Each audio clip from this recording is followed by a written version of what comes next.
শেখ রেহানার কন্যা টিউলিপ এবং তার ছোট বোন দুইজন যে ফ্ল্যাট পেয়েছে, কি কারণে ফ্ল্যাট দেওয়া হয়? এমনি এমনি মানে রাজনীতি করে আদর্শ উদ্বুদ্ধ হয়ে? এমন তো হওয়ার কথা না। টিউলিপ তো ব্রিটিশ এমপি এবং মন্ত্রী, তারা হচ্ছে ব্রিটিশ নাগরিক, তাদের সাথে বাংলাদেশের কোনো সম্পর্ক নেই। কিন্তু তারপরও কেন তারা ফ্ল্যাট উপহার নিলেন সেই বাংলাদেশিদের কাছ থেকে, যেই বাংলাদেশিরা বাংলাদেশের ব্যবসা বাণিজ্য নানা কাজের সাথে সম্পৃক্ত ছিল? তার মানে হচ্ছে তারা ঘুষ নিতে অভ্যস্ত।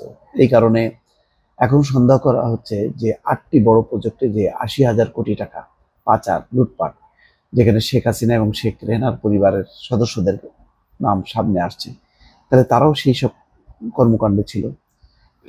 সেই রূপপুর পারমাণবিক বিদ্যুৎ কেন্দ্র চুক্তির সময় পুতিনের পাশে কে দাঁড়িয়েছিল? টিউলিপ সিদ্দিক।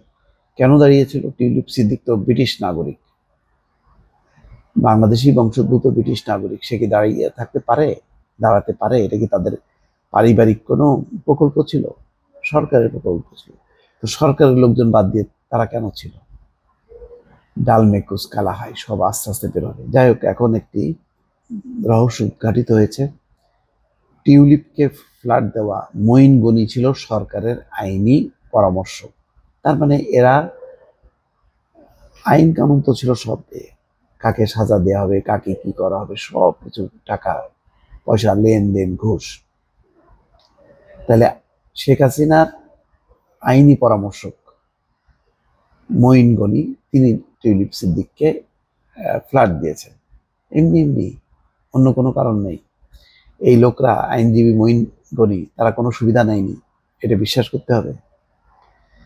ক্ষমতাচ্যুত প্রধানমন্ত্রী শেখ হাসিনার ঘনিষ্ঠদের কাছ থেকে বিনামূল্যে ফ্ল্যাট উপহার নিয়ে আবারও আলোচনায় যুক্তরাজ্যের ক্ষমতাসীন লেবার পার্টির মন্ত্রী এবং এমপি টিউলিপ সিদ্দিক। তবে আলোচনায় আসা নতুন ফ্ল্যাটটি টিউলিপকে সরাসরি নয়, তার ছোট বোন আজমিনা সিদ্দিকের নামে বিনামূল্যে দিয়েছিলেন আওয়ামী লীগ ঘনিষ্ঠ এক আইনজীবী।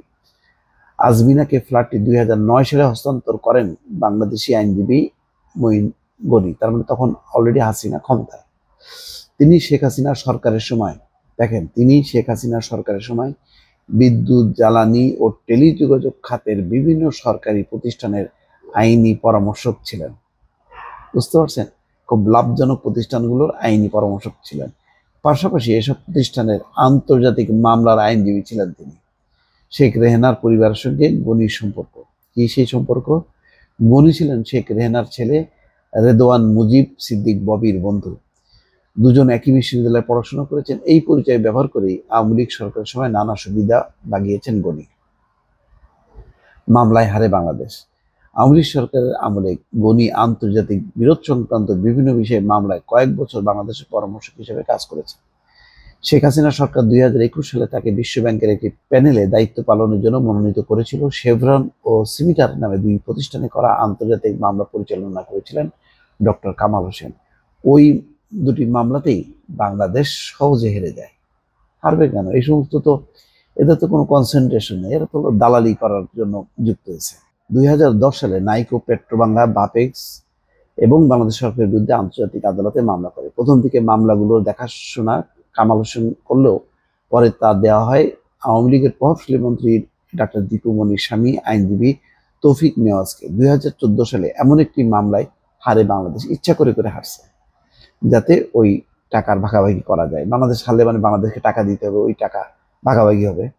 এরপর মামলাগুলো দেয়া হয় যুক্তরাষ্ট্রের ফলি হক এবং মঈন গনি এবং তার প্রতিষ্ঠান অ্যালায়েন্স লসকে।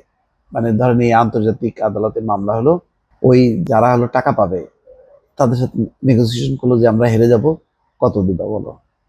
এই এই কারণে টিউলিপ, তার বোন আজমিনা, এদেরকে তো ফ্ল্যাট দিতে কোনো সমস্যা নেই। মূল সালিশে হেরে গিয়ে আপিল করলে 2023 সালে আপিল মামলায়ও হেরে যায় বাংলাদেশ।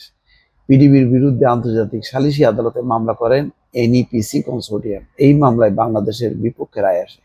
এতে এনইপিসির পক্ষে আইনি সহায়তা প্রতিষ্ঠান হিসেবে ছিল গনির প্রতিষ্ঠান অ্যালায়েন্স লজ, আবার পিডিবির পক্ষে আইনি সহায়তাকারী হিসেবে ফলি হকের সঙ্গে ছিলেন গনি। তার মানে দেখেন, সমস্ত যত প্রতিষ্ঠান আছে একটার পর একটা, সবগুলো আইনি পরামর্শক ছিল এবং যেখানে ঝামেলা হয়েছে আন্তর্জাতিক সালিশ আইন, সেখানে হারছে বাংলাদেশ। এবং তার মানে হচ্ছে যে বাংলাদেশের পক্ষ দুর্বল ছিল এবং এইসব আইনি প্রতিষ্ঠান আসলে এরা ছিল ব্রোকার।